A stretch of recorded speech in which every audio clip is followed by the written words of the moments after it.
Há muitos e muitos anos atrás, uma luta moveu multidões. Ocorreria uma partida de wrestling profissional. Tal combate era considerado a luta do século, pois dois homens tidos como imbatíveis iriam se colidir. Todos queriam ver como tal confronto iria se desenrolar. Ambos haviam varrido todos seus oponentes do caminho. E finalmente, o dia de se encontrarem chegou. De um lado, aquele que era considerado o rei do wrestling profissional. Ninguém na modalidade estava em pés de igualdade com ele na época. Fora o wrestling, ele ostentava o terceiro posto mais alto do sumô. O seu nome era Rick Gozan. Do outro lado, o mestre do judô, no auge da sua superioridade, Yuichiro Hama. Quando o combate se iniciou, o mundo cravou seus olhos naquele momento. Porém, sem que ninguém pudesse prever, o inesperado chegou. Rick Gozan golpeou com um direto no rosto. Aquilo não era pro wrestling. Ao golpear com tanto poder, o som da carne colidindo ecoava. E assim, Yuichiro Hama foi golpeado inúmeras vezes, até que ele caía e a selvageria tomava conta do ringue. Rick Gozan começava a pisotear seu rosto sem parar. A multidão não tinha palavras para descrever tal situação. Ao verem a luta finalizar, apenas o silêncio restava. Rick Gozan era o grande vencedor daquela luta do século. Assim o tempo passou e no meio da chuva um homem caminhava sorrindo bem tranquilamente. Era Yuichiro Hama. As pessoas olhavam aquele gigante caminhando de cabeça baixa, tentando passar desapercebido de tudo e todos. Porém, a luta do século tomou proporções enormes e alguns civis o reconheciam. Falavam sobre a surra que ele havia levado e Yuichiro apenas caminhava em paz, até que de repente um homem de guarda-chuvas aparecia na sua frente. Yuichiro olhava e chegava perto. O homem não se mostrava, mas notava-se que suas mãos e dedos eram anormais. Ele dizia, impressionante, julgando pelas suas mãos, você passou por muita coisa. Eu acho que você luta karatê e você é muito bom nisso. O guarda-chuva era jogado no chão e o homem dizia, meu nome é Orochi Doppo. Yuichiro sorria e continuava, suas orelhas são de couve-flor. Orelhas de pessoas que lutam no chão, na luta agarrada. Seu nariz é redefinido, ou seja, Doppo havia passado por cirurgias nessa região. Yuichiro afirmava, você está se envolvendo em mais coisas além do karatê. O que um cara forte como você quer comigo? Doppo ignorava a pergunta e respondia com outra pergunta. Ele falava, por que você fez isso? Yuichiro sorria, desviava seu olhar, ele baixava sua cabeça e dizia, ah, você tá falando da minha luta. Doppo respondia, luta? Você tá querendo dizer o ato que você fez lá? Yuichiro continuava sorrindo com uma cara de despreocupado até que ele começava a gargalhar, tentando apaziguar a situação. Ele dizia, mas do que você tá falando? Aquele é Rick Gozan. Ele foi um oponente muito difícil. Doppo olhava sério e alertava, não insulte a minha inteligência. Yuichiro desviava o olhar, percebendo que não iria enganar aquele homem e explicava. O que aconteceu foi que me fizeram uma oferta muito generosa. Doppo interrompia dizendo, então você recebeu seu dinheiro, mas perdeu algo no processo. Algo que nunca irá recuperar, nem com todo o dinheiro do mundo. Yuichiro escutava aquilo sorrindo e Doppo continuava. Você poderia ter bloqueado todos os golpes, todos os socos, chutes e seus chopes. E chopes, galera, é o tapa que acontece normalmente no peito dos lutadores nas lutas de pro wrestling. Se traduzirem ao pé da letra, ficaria costeletas. Porém, esse golpe é o tapa no peito de um wrestler profissional. Doppo continuava, me diga, por que você ficou lá, parado? Você recebeu todos os golpes em cheio. Bom, deixa eu arriscar um palpite. Você recebeu aquela quantidade de golpes sem se esquivar, porque você sabia que poderia resistir. Os ataques pequenos e fracos de Rick Gozan não tiveram nem a decência de ser bloqueado por você. Yuichiro Hama sorria e Doppo continuava. Eu tenho que admitir, eu amo esse seu jeito. Ninguém sabe o que você vai fazer, mas por causa de sua generosidade com Rick Gozan, por você ter feito isso naquela partida, você pisou em algo extremamente importante. O orgulho das artes marciais japonesas. Yujiro fechava os olhos sorrindo e dizia: pois então, meu amigo. E num instante, ele agarrava a Doppo e continuava: o que você vai fazer sobre isso? Doppo desaparecia e só restava seu casaco. A mente de Yujiro começava a divagar. Obrigado, meu amigo. Você fez o meu dia melhor. Doppo pisava no seu braço com a ponta do pé. Yujiro o via e continuava a pensar: eu fico feliz de saber que alguém por aí saiba o quão forte eu realmente sou. Ele tomava o golpe no queixo e começava a sorrir, sem sequer sair do lugar. Doppo dizia: Rama, eu vou consertar as coisas. Yujiro colocava a mão no queixo e falava sorrindo: que belo chute. Eu acho que você quebrou a minha mandíbula. E aqui, galera, eu quero fazer algumas considerações.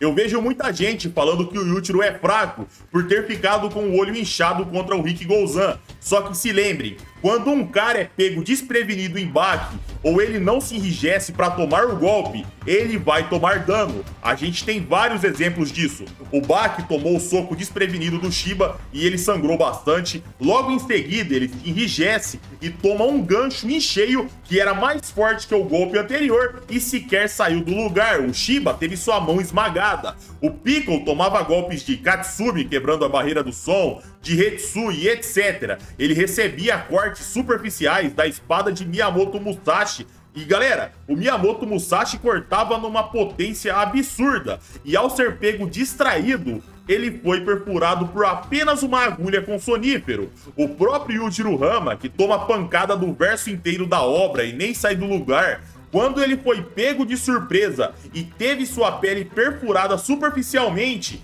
ele caiu para tranquilizantes de elefantes ou baleias. Eu não me recordo de qual animal era o tranquilizante. O próprio Doppo tomou um soco do Richard Filch e caiu todo ferrado no chão. Depois ele toma a mesma pancada se enrijecendo e sequer sai do lugar. Ou seja, Yujiro Rama se permitiu apanhar. Esse cara tomou o bombardeio militar mais severo de Baki e não teve um arranhão sequer. Então a gente precisa compreender isso. Parem de ficar falando que o Yujiro não é resistente porque ele ficou com o olho inchado, isso não tem sentido. Um tempo se passava e a cena nos levava para a arena subterrânea. Lá, Rick Gouzan olhava o ambiente e dizia que era muito menor do que ele esperava. Tokugawa falava: essa é a arena subterrânea do Korakuen. Apenas os melhores lutadores do mundo podem pisar aqui. E parece que todo mundo acreditou na sua luta contra o Rama. Rick Gouzan dizia que não sabia do que o Tokugawa falava e o anfitrião do mundo das lutas continuava: Rick, não teremos plateia hoje. Eu estou aqui para ser uma testemunha ocular, apenas isso. Hoje, você não terá uma partida normal. Esse é o seu castigo. Pelo menos foi assim que seu oponente disse que seria. Rick Gouzan dava risada e falava: compreendo, ele pode chamar isso de como quiser. Punição, vingança, não importa. São apenas palavras. Ele só precisa cumprir com o combinado e nada mais. Me pagar 10 vezes o valor de uma luta profissional. Tokugawa dizia: sim, será pago 10 vezes o valor de uma luta de TV falsa. Rick Gouzan respondia: Tokugawa, você está se esquecendo de uma coisinha. Não é numa luta profissional que eu brilho. Eu sou bom mesmo numa luta de verdade. Porém, independentemente, me diga, quando seu homem vai aparecer? É muito rude me deixar esperando. Tokugawa sorria e falava: ele já está aqui há algum tempinho.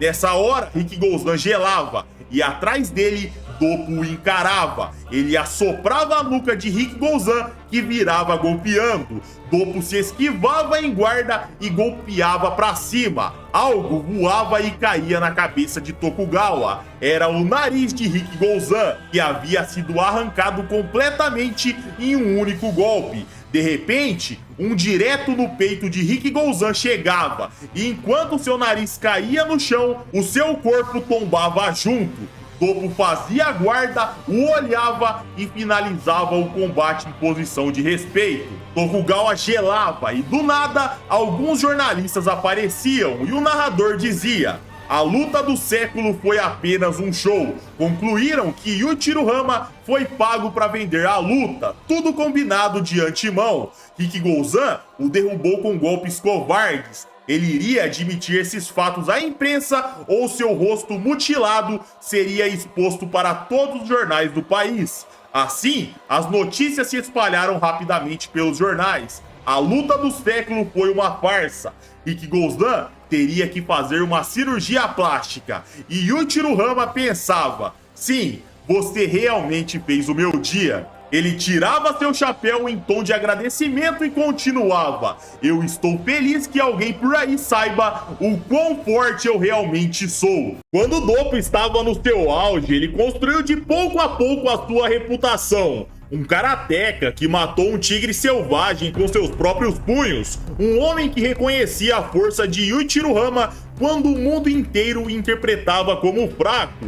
E na busca de se tornar um artista marcial completo, ele escreveu uma carta para um homem. E nessa carta estava escrito: eu, Orochi Doppo, juro que nessa batalha de punhos contra uma espada, não irei culpar Kyoichiro Sabu por nenhum ferimento que eu vier a receber. Mesmo que eu morra durante tal confronto, meu oponente estará isento de qualquer responsabilidade. Quem lia essa carta era o próprio Kyoichiro, que perguntava: é isso mesmo? Eu entendi certo?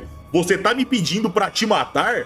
Doppo respondia: vamos ser honestos aqui. Se você me matasse, eu não seria a sua primeira vítima. Sabu coçava a cabeça se fazendo de bobo e Doppo continuava: Senhor Kyoichiro Sabu, existem inúmeras histórias de como você construiu sua reputação. Se eu descartasse todas elas e acreditasse em apenas uma, já daria para saber que tipo de homem o senhor é. 14 é o seu número. Kyoichiro dizia que não entendia e Doppo continuava: 14 é o número de vítimas que você já fez. Mesmo em plena época dos samurais, poucos conseguiam um número tão alto de vítimas. Em meio ao caos antigo do período Bukumatsu, o temido Hitokiri Batosai andava pelas ruas. Naquela época existia um assassino cruel. O seu nome era Okada Izou e ele matou 10 pessoas no máximo. Fora isso, eu soube que em várias de suas lutas seu oponente estava armado e você ainda assim se dava bem. Suas histórias são bem excitantes. Kyoichiro sorria e dizia que esses rumores davam a impressão dele ser bem habilidoso. Isso era verdade. Porém, numa luta de espada, se alguém tirasse uma arma contra ele, esse alguém não teria a mínima chance. E você, Orochi Doppo, vem até mim propondo trazer seus punhos contra o aço para testar suas habilidades de luta contra o meu estilo? Tal proposta é estúpida. Eu diria que é como uma piada sem sentido. Doppo sorria e Kyoichiro pegava sua espada. E nessa hora Doppo se assustava. Seu oponente ficava enorme e ele pensava: espera aí, esse cara sempre foi tão grande assim?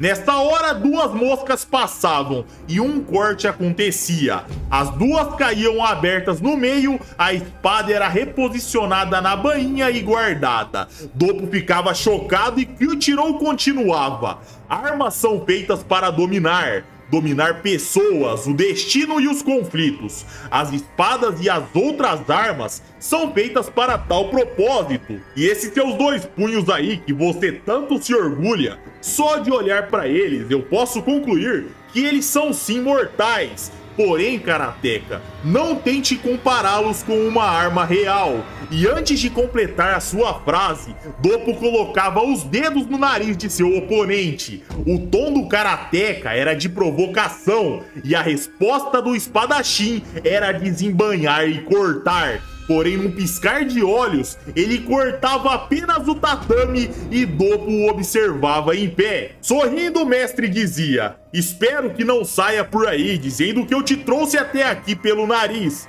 Você escolheu vir. Kyoichiro se levantava e dizia: você escolheu isso e não tem como parar o que vai acontecer agora.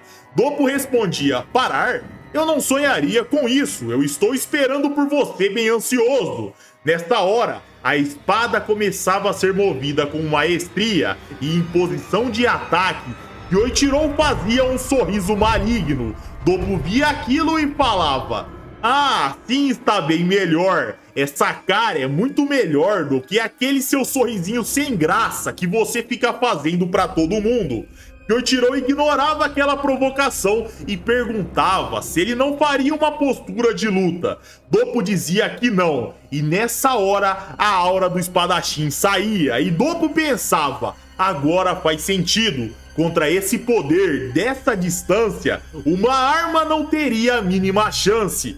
Kyoichiro perguntava se Doppo tinha certeza que queria aquele confronto. O mestre respondia, boa pergunta, meu caro. E ele começava a pensar, nessa situação de vida ou morte, o meu corpo nem quer se mover. O espadachim provocava, dizendo para Doppo implorar por sua vida. Suando frio, o mestre dizia, numa próxima vez, talvez eu tente isso. O corte da espada e o movimento do karateka acontecia simultaneamente. Enquanto o ataque chegava em Doppo, o mestre atacava o tatame. Quando a espada tocaria seu crânio, o tatame se erguia e Doppo se esquivava. O tatame era aberto no meio. Doppo removia sua mão, se preparava e uma sequência era disparada. Era como se cada golpe explodisse na cara do espadachim. E enquanto caía apagado, sua mente divagava. Se o tatame não estivesse na minha frente, eu estaria em pedaços com esses golpes agora. Há muitos anos atrás, antes de Orochi Doppo ser o que ele é atualmente, o mestre karateka se dirigia a uma ilha deserta, a 91 km ao sul da grande Tóquio. Lá à distância, em seu iate, Tokugawa observou as ações do mestre do karatê. Na ilha ele treinava incessantemente, a cena nos mostra Doppo caçando um peixe. E quando ele passava, galera, rapidamente ele era capturado. Dizem que o soco do karatê é um dos mais rápidos de todas as modalidades. Então um peixe obviamente seria facilmente capturado. Aquele dia era o 27º desde que Doppo chegou naquela ilha. Um lugar pequeno que tinha apenas 2 km de distância. Lá não tinha comida em abundância, a comida era escassa. Doppo previa que em breve a fome chegaria até ele e a um certo cara que com ele estava naquele lugar. O tempo se passava e um dia, bebendo água junto de Doppo, aquele cara era um grande tigre selvagem. Lá o mestre pensava, o inimigo na minha frente é forte, provavelmente eu e ele pense isso um do outro. Doppo sentava ao lado do animal com muita tranquilidade, a cara do tigre era de poucos amigos, porém não vinha ataque algum, então Doppo pouco ligava, ele ficava do lado do animal com muita tranquilidade. O mestre pensava, no mundo selvagem você nunca deve correr para o perigo, se pudermos evitar conflitos desnecessários, evitando colocar nossas vidas em risco, assim deve ser feito. Tigre e homem iam para lados opostos, lá Doppo treinava enquanto o tigre dormia. Doppo pensava, quero ser forte, porém aquele tigre não liga para isso. Para ele, tudo que ele quer ou precisa vem com facilidade, abençoado pela própria mãe natureza. O tigre é um predador natural daquele lugar. Ele não se sente desconfortável ou inseguro, ele sabe que ele é um grande predador. Dias se passavam, galera, e numa noite de lua cheia, aquele predador ficava com fome. Fome de algo novo, aqueles predados constantemente já não eram mais interessantes. E no 30º dia, o tigre ia até o homem, ele salivava e pensava nas entranhas daquele cara, ele se via se deliciando na gordura, no gosto, ele queria morder, engolir e beber o sangue, uvas, sapo, roedores, insetos, ele não aguentava mais comer aquelas coisas, seu alvo seria o homem agora. O tigre sabia que aquele cara era forte, porém ele aparentava ser delicioso. Ele sabia que abater aquele homem seria muito difícil, porém ele aparentava ser delicioso.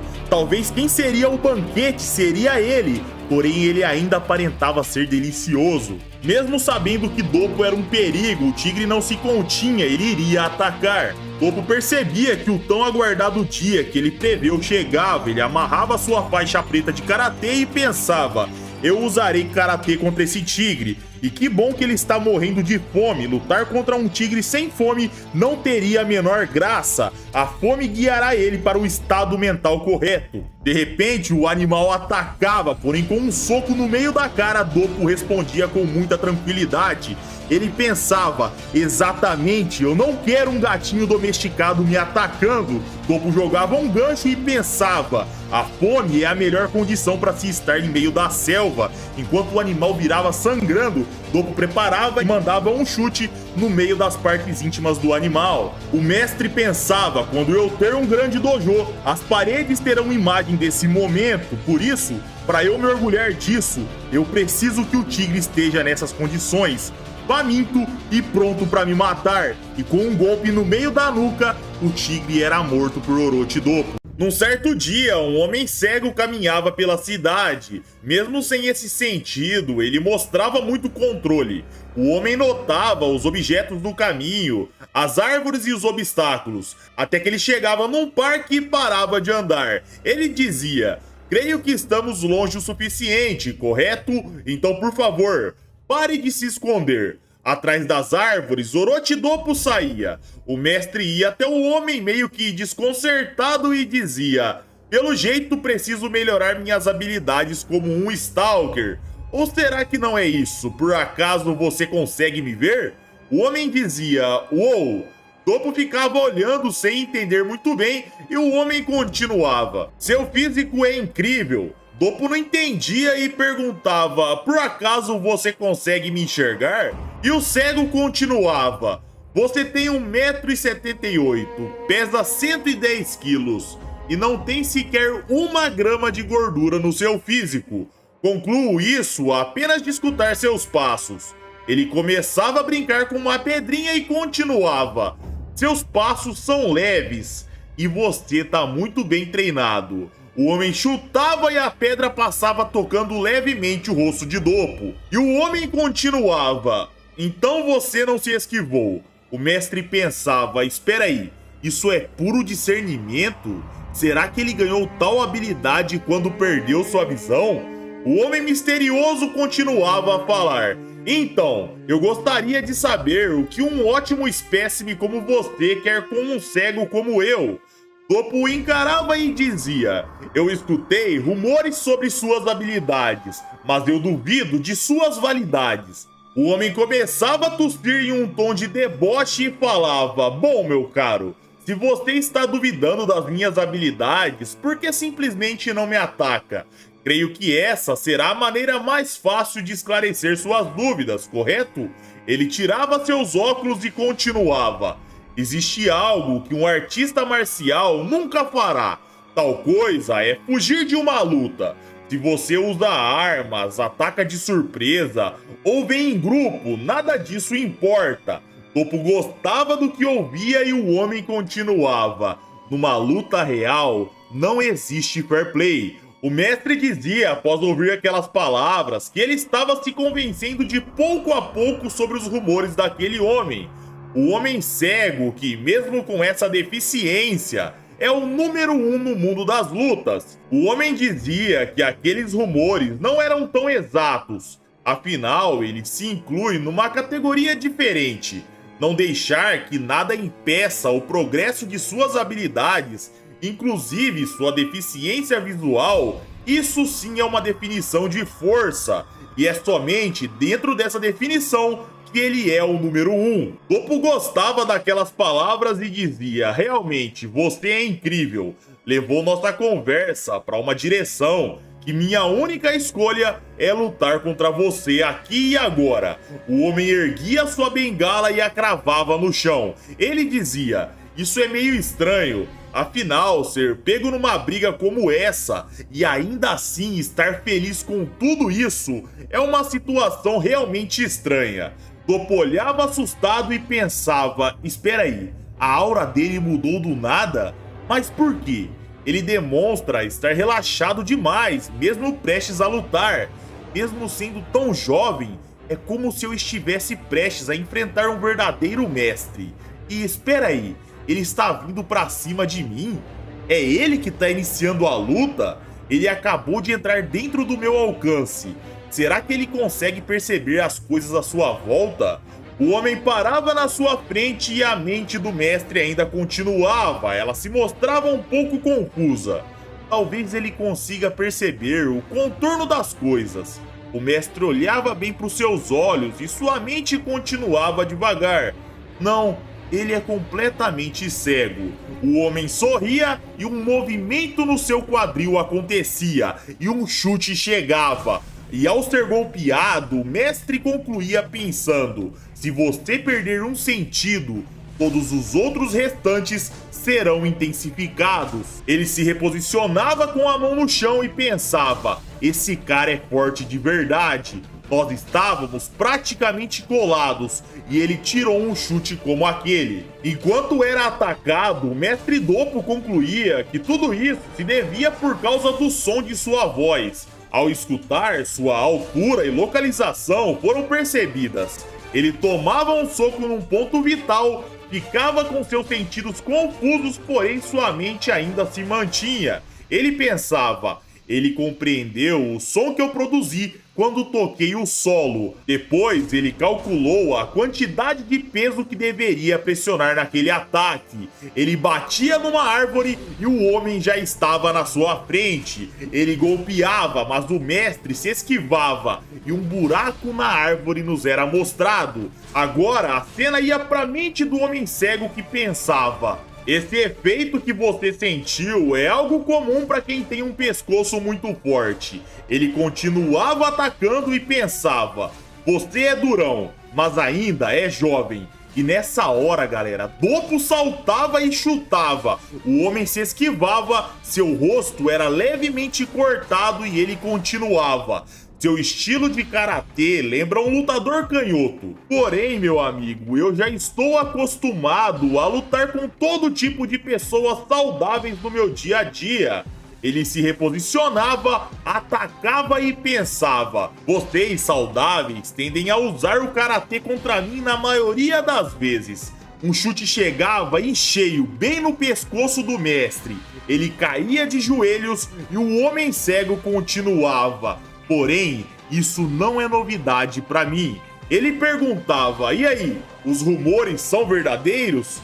E nessa hora, galera, o mestre sorria e perguntava: o que aconteceu até agora não foi uma luta de verdade, correto?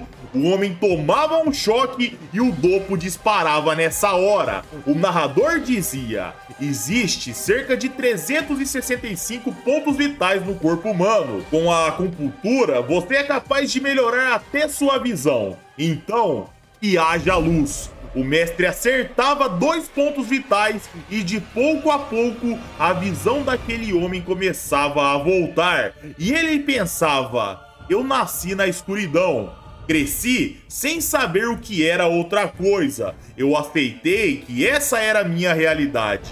E nessa hora ele via o mestre que dizia: é um prazer te conhecer. A mente do homem continuava: nunca experimentei a glória das cores. Elas estão fluindo através da minha retina sem piedade alguma. Essas cores, formas e luz têm estímulo demais para o meu cérebro tolerar. Meu cérebro até chegou a desligar por um instante.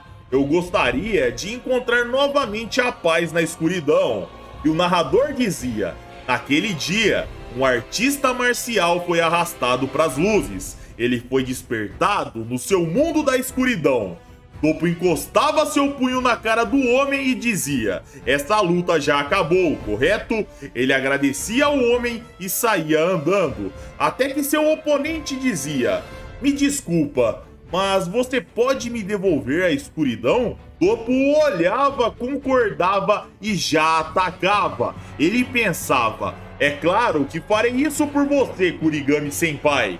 Afinal, na escuridão é onde você se sente seguro, então me permita te devolvê-la. Os olhos de Kurigami eram arrancados, mas ele apenas sorria. Ele segurava seus olhos em paz e pensava: ó jovem praticante, muito obrigado pela luz.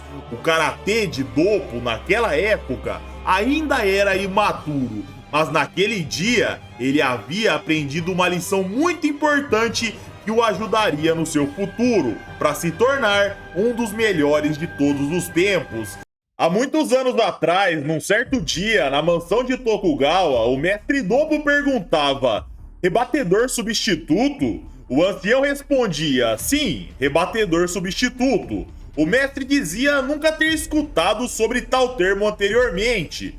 Tokugawa fumava bem tranquilamente, como de costume, e dizia: isso é uma partida de apostas. Centenas de milhões de ienes são apostados em imóveis, e é a força quem dita o grande vencedor. Aqueles que apostam enviam lutadores para os representar, e esses são os rebatedores substitutos.